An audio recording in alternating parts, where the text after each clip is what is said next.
Good morning students. तो हमारे जैसे कि आपको पता है परमुटेशन वाला टॉपिक चल रहा है।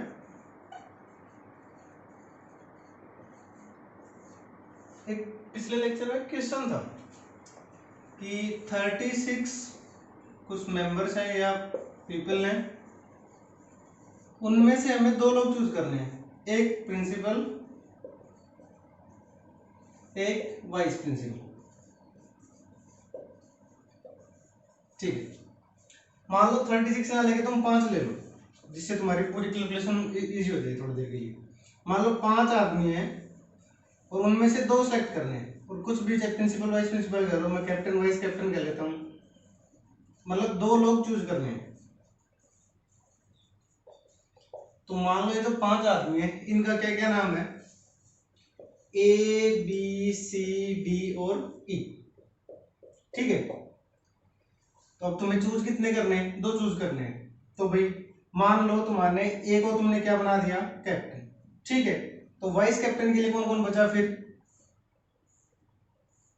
क्या पता बी वाइस कैप्टन बनाओ, क्या पता सी बनाओ, क्या पता डी बनाओ और क्या पता ई बनाओ, है ना भाई। अगर ए को तुमने कैप्टन चूज कर लिया है मान लो, तो फिर वाइस कैप्टन किसको चूज कर सकते हो, या तो बी को या सी को या डी को या फिर ई को। तो तुम्हारी टीम कैसी कैसी बनेगी, या तो A captain B vice captain, A captain C vice captain, A captain D vice captain, A captain और ई वाइस कैप्टन। ठीक है, तो अगर ए कैप्टन है तो कितने कितने कितने कॉम्बिनेशन है, अभी भी 4।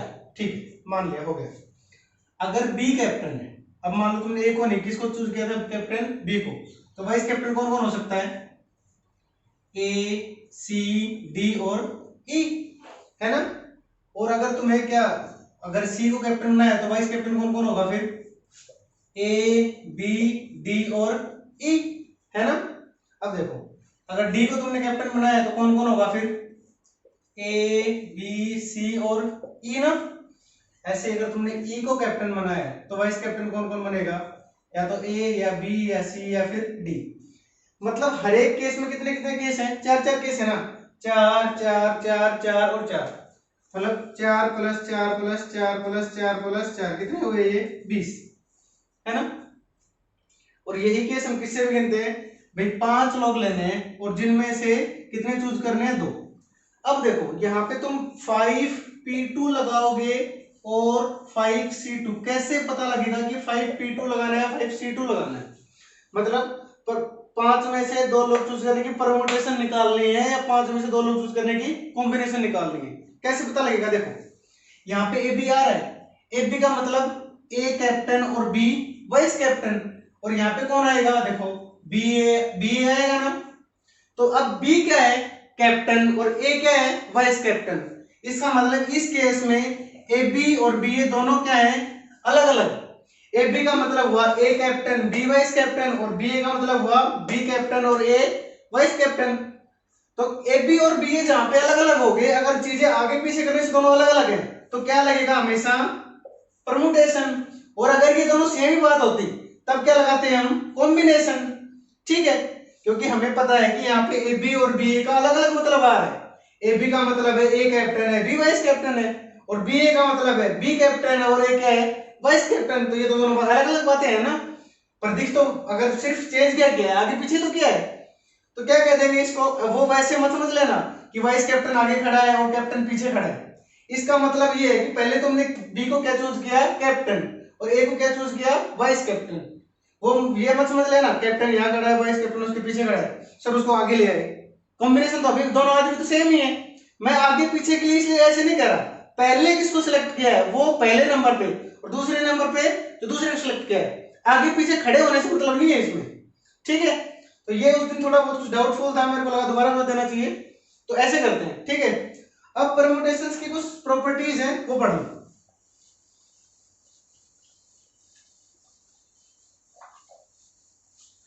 जैसे क्या कह रहा है पहला question, prove that number of all permutation of n different objects taken r at a time. Okay,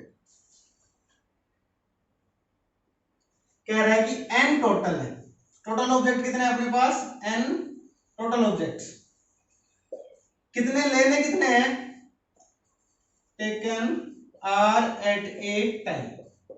ठीक है, मैं मान लेता हूं मेरे पास n नहीं, n की जगह मैं वैल्यू ले लेता हूं, मेरे पास 5 एलिमेंट है और मैं चूज कितने कर रहा हूं, 3। ठीक है, और कंडीशन क्या लगाई है अब उसने, कंडीशन क्या है मेरे पास कि इन 5 में से एक जो है वो हमेशा आएगा, एक को हमेशा लेना ही लेना है उसको। मान लो मेरे पास जो 5 एलिमेंट है उनका नाम है a, b, c, d, e। ठीक है, और मेरे को इनमें से कोई भी 3 चूज करने हैं और उन 3 में से एक तो पक्का फिक्स रहेगा हमेशा।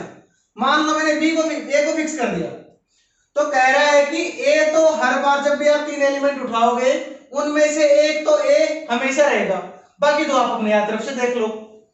तो बताओ अब इसको कैसे सोल्व करेंगे, इसको ऐसे, अब देखो अगर मैंने ये बोल दिया है कि a आएगा हमेशा, तो a को सिलेक्ट करने का तुम्हारे पास कोई रास्ता बचा ही नहीं, वो तो आएगा ही आएगा, उसके लिए कोई चॉइस नहीं है।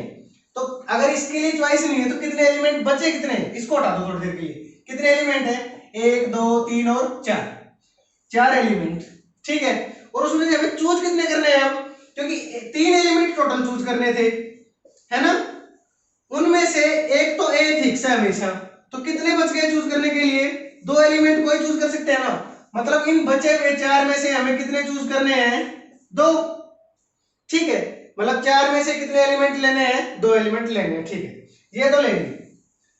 अब जो ये तीसरा एलिमेंट है, मतलब इसका फॉर्मूला क्या बनेगा, अगर n कितना है 5, तो यहाँ कितना आ रहा है 4, तो क्या बचेगा n - 1 p r - 1, मतलब जो फिक्स है उसको हमेशा के लिए हटा दो, तो क्या क्या बचेगा, n - 1 में से हमें कितने चूज करने हैं, r - 1, ये तो चूज कर लिए। अब जो a है वो इसके n के आगे भी लग सकता है या फिर पीछे भी, वो केस देखने पड़ेगा ना कौन कौन से केस है। मान लो तुमने ये था a b c d और e था तुम्हारे पास, ए फिक्स कर दिया, मान लो ए को तो लेना ही लेना है ना, तो मान लो तुमने दूसरा एलिमेंट उठाया बी और तीसरा उठा लिया सी, तो पहला कॉम्बिनेशन तो क्या बना, पहली परमुटेशन क्या बनी, ए बी सी, और इसके साथ क्या भी बनेगी, पहला एलिमेंट तो एक मान लो तुमने फिक्स कर रखा है, और अब क्या आ सकता है सी और बी भी, पर जो तुमने ये जो फिक्स किया है, जो ए आएगा ही आएगा, ये यूं थोड़ी पता है कौन से नंबर पे आएगा, मैं पहले पे भी लिख सकता था इसको, ये सी ए बी भी हो सकता था, ये सी बी ए भी हो सकता था, है ना। तो जो तुमने जो फिक्स किया है ना, वो एलिमेंट फिक्स किया है, उसकी पोजीशन फिक्स नहीं है, तो उसकी पोजीशन कितनी हो सकती है, देखो ये तुम्हारे पास 4 एलिमेंट, ये जो एलिमेंट थे 3 है ना, 3 एलिमेंट है ना, तो पोजीशन भी कितनी है, 3 है ना, ए यहां भी हो सकता है, यहां भी और यहां भी, तो मैं अकेला अगर ए बी और सी तीनों ले लूं जहां पे ये फिक्स है और ये दो मैंने अपनी मर्जी से चूज किए, ठीक है, तो इस अकेले के कितने केस हैं, 6 केस है। कैसे, ए आगे बी और सी पीछे, ए आगे सी बी, बी आगे सी पीछे, ए आगे B A C, C A B और सी बी ए, है ना। अकेले एक कॉम्बिनेशन की कितनी परमुटेशन है, 6 परमुटेशन। तो जो हमारा फॉर्मूला आया था n - 1 p r - 1, उसको किससे और मल्टीप्लाई करना पड़ेगा। अब देखो ये कितने कितने एलिमेंट थे, 3 ना, तो 3 के लिए कितने केस आए हैं, 6, मतलब 3 फैक्टोरियल, है ना। 3 कितने चूज करने थे, 3 चूज करने थे, और चूज कितने करने हैं यहाँ पे 3 की जगह, मतलब कौन चूज करना है, r, तो इसको किससे और मल्टीप्लाई करना पड़ेगा, r से। तो अगर n ऑब्जेक्ट है जिनमें से हमें लेने कितने हैं, r, और उनमें से एक हमेशा आएगा, तो मतलब r - 1 ही चूज करने पड़ेगा ऑब्वियसली, तो एक तो फिक्स रह गया, तो फॉर्मूला क्या बनेगा, r into n - 1 p r - 1। ये तरीके तो है किसको चूज करने के, n - 1 में से r - 1 चूज करने के, और ये r तरीके क्या है, उसकी पोजीशन को आगे पीछे करने के लिए, कि अगर तीन एलिमेंट चूज कर रहे हो तो 3 बार तुम्हारी पोजीशन चेंज कर सकते हो, अगर 10 एलिमेंट ले रहे हो तो कितनी पोजीशन चेंज कर सकते हो, 10। अब एक बात बताओ, तुम्हारे पास मान लो ये टोटल केस 50 थे, ये जो n - 1 p r - 1 की वैल्यू मान लो 50 है थोड़ी देर के लिए, और इन 50 के साथ हर बार अलग अलग आएंगे। देखो इन n - 1 p r - 1 का मतलब उनमें से एक ये ABC है, पर इस एक के लिए कितने हैं, 6, और ये 6 कैसे आए, क्योंकि मेरे को चूज कितने करने थे, 3, तो 3 फैक्टोरियल था ना, तो जब मैं यहाँ पे करूंगा तो यहाँ पे मल्टीप्लाई क्या होगा, कितने चूज करने हैं, r, ठीक है। तो क्या आएगा r into n-1 p r-1। चलो अब दूसरी कंडीशन है एक,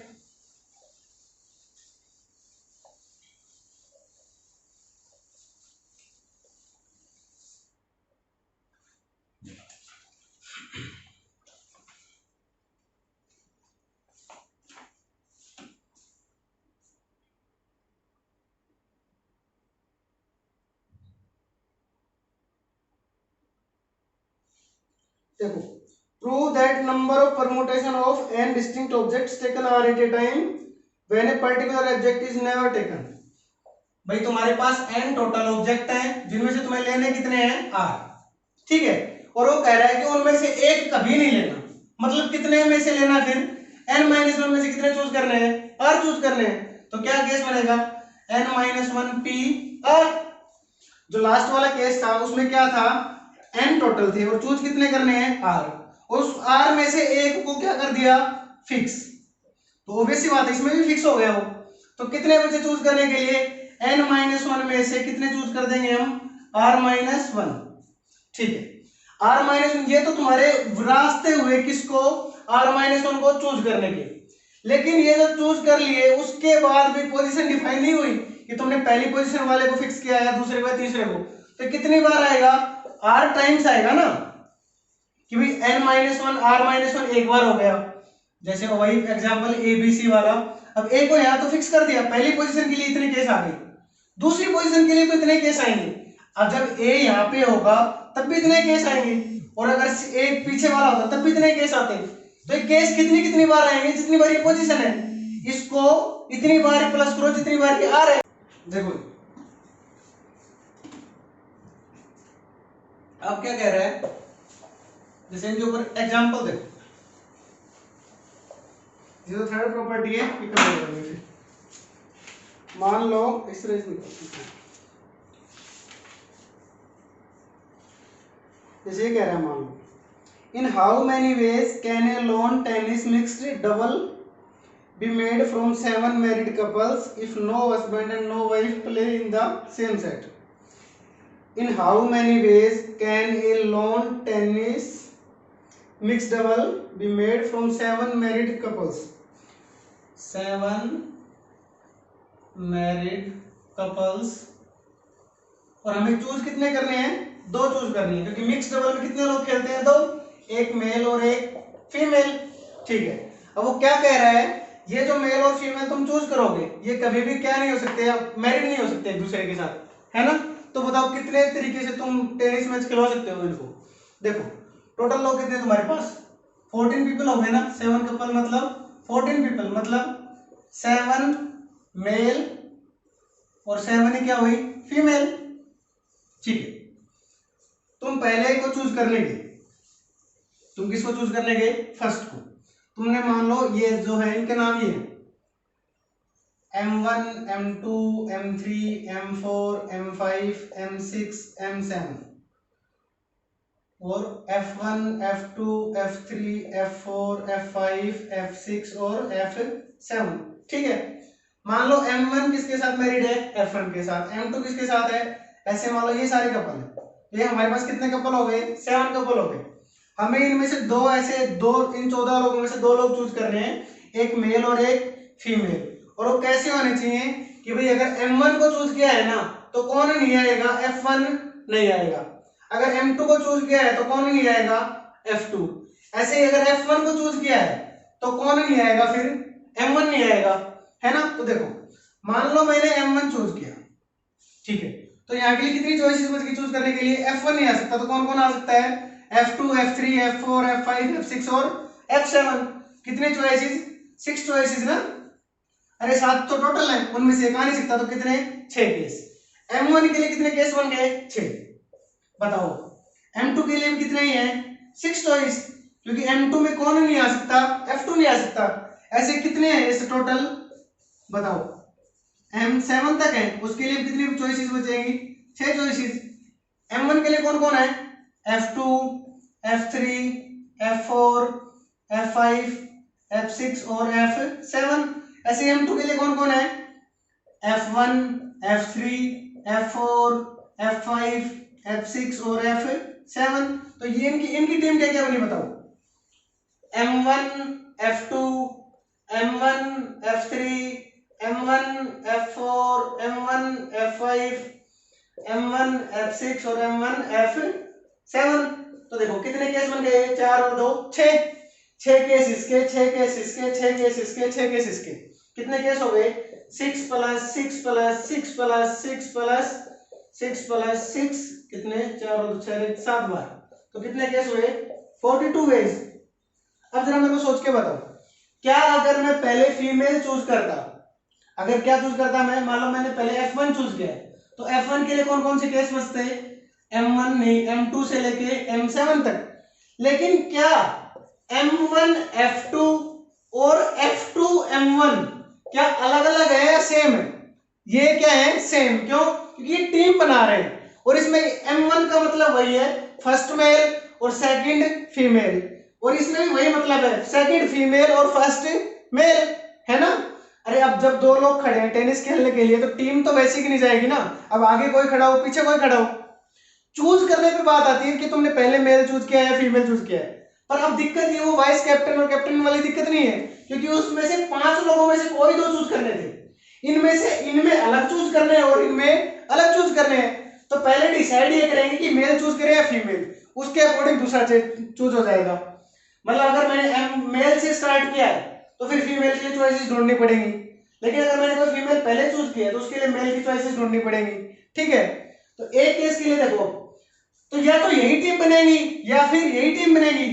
अगर मान लो M1 F2 टीम बनी है, ठीक है, तो M2 F1 टीम सेम हुई ना, फिर M2 के साथ जो F1 आएगा वो भी क्या आएगा? फिर सेम आएगा। तो देखो आंसर क्या आना चाहिए फिर इसका, बताओ? Question number 9840। अच्छा, if no husband and wife play in the same set. तो देखो कितने लोग चूज कितने कर रहे हैं? Can a lawn tennis mixed double be made from 7 married couples if no husband and wife play in the same set? ठीक है, कोई भी सेम सेट में प्ले नहीं करना चाहिए। अब देखो कितने कितने तरीके हो गए तुम्हारे पास।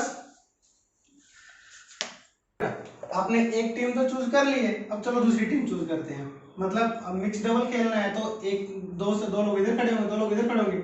आपने ये 2 चूज कर लिए, अब ऐसे ही क्या करने हैं, इन 2 लोगों को चूज करना है। तो जो मिक्स डबल खेलते हैं उसमें क्या होंगे, मान लो ये जो लॉन्ग टेनिस है तुम्हारा, 2 प्लेयर इधर है, 2 प्लेयर इधर है, ठीक है। और मिक्स डबल है मतलब ये एक मेल है और यहाँ ये क्या है फिर फीमेल, ऐसे ही मेल और फीमेल। और क्या कह रहा है, इन चारों में से कोई भी, ना तो ये दोनों हस्बैंड वाइफ हो सकते हैं, ना ये दोनों हस्बैंड वाइफ हो सकते हैं, ना ये मेल और ये फीमेल हस्बैंड वाइफ हो सकते हैं, ना ये मेल और ये फीमेल क्या हो सकती है, हस्बैंड वाइफ। मतलब किसी भी तरीके से इन चारों में कोई रिलेशन नहीं है। तो फिर सेलेक्ट कैसे करेंगे सबको? तो सिलेक्ट ऐसे कर सकते हैं, या तो पहले 2 मेल चूज कर लो फिर फीमेल चूज कर लेंगे अलग से, या फिर पहले फीमेल चूज कर लो फिर क्या चूज कर लेंगे, मेल। मान लो मेरे पास ये 7 फीमेल्स है F1 से F7, तो 7 में से 2 चूज करने के केस क्या होते हैं, 7P2 और 7C2। कौन सा लगाए बताओ? पहले ये सोचना है कौन लगाए। यहाँ पे 7P2 नहीं, क्या लगेगा 7C2। क्यों? क्योंकि मैटर थोड़ी कर रहा है, तुमने F2 को पहले चुना है, F1 को पहले चुना है, अरे टीम तो वही बनेगी। अब एक बात बताओ, तुम लॉन के इधर से खेल रहे हो तो कोई फर्क थोड़ी पड़ जाता है, अरे लेफ्ट से खेल रहे हो राइट से खेल रहे हो, केस थोड़ी बदल गया। मैच तो तुम दोनों टीमों के बीच में है ना, वही है, क्रिकेट का मैच हो रहा है, ठीक है। एक टीम फील्डिंग कर रही है, एक टीम बैटिंग कर रही है, फिर दूसरी टीम बैटिंग करेगी, पहली टीम क्या करेगी, फील्डिंग करेगी। पर टेनिस में ये थोड़ी होता है, टेनिस में तो दोनों टीमें एक साथ खेलती है ना, उनमें जैसा बैटिंग या बॉलिंग यहाँ पे और सर्विस हो रही है वहीं पे ये कर रहे हैं, तो दोनों काम एक साथ हो रहे हैं ना। और ऑब्वियस सी बात है, ये इधर खेले हैं, ये इधर खेले, इससे कोई फर्क नहीं पड़ता। तो देखो मेरे को अगर इन 7 में से कोई 2 चूज करने पड़े तो कैसे करेंगे, 7C2। 7P2 क्यों नहीं लगाया? क्योंकि मेरे पास F1 F2 और F2 F1 में कोई फर्क नहीं है। क्यों? क्योंकि ये सेम वही ग्रुप है और ये भी वही ग्रुप है, और मेरे को ग्रुप से मतलब है, इंडिविजुअल से आगे के पीछे से मतलब नहीं है। तो बाद में देखेंगे कि क्या केस बनेंगे आगे अगर सफल करते हो तो मान लो मैंने 7 में से 2 चूज कर ली, 7C2, इन 7 में से 2 चूज कर ली, ठीक है। तो मान लो मैंने चूज किया है F3 और F4, मान लो। तो मैं क्या क्या चूज नहीं कर सकता, M3 और M4 चूज नहीं कर सकता। तो कितने बचे, 1 2 3 4 5 बच गए। और उन 5 में से कितने चूज करने हैं मेरे को, 2। तो 7C2 तो कितना होता है, 7 फैक्टोरियल अपॉन में 2 फैक्टोरियल इंटू 5 फैक्टोरियल, कितना होगा ये 7 इंटू 6/2 21। और ये कितना होगा 5 फैक्टोरियल अपॉन में 2 फैक्टोरियल इंटू 3 फैक्टोरियल, कितना होगा ये 5 इंटू 4 बाई, अरे 3 फैक्टोरियल से तो आगे वाला 3 फैक्टोरियल कैंसिल हो जाएगा। और ये 2 फैक्टोरियल, ये कितना आएगा 10 केसेस। तो मतलब इनको चूज करने के 10 तरीके, इनको चूज करने के कितने हैं 21 तरीके। तो दोनों को एक साथ चूज करने के कितने तरीके हुए, 210 तरीके। इतना तो ठीक है।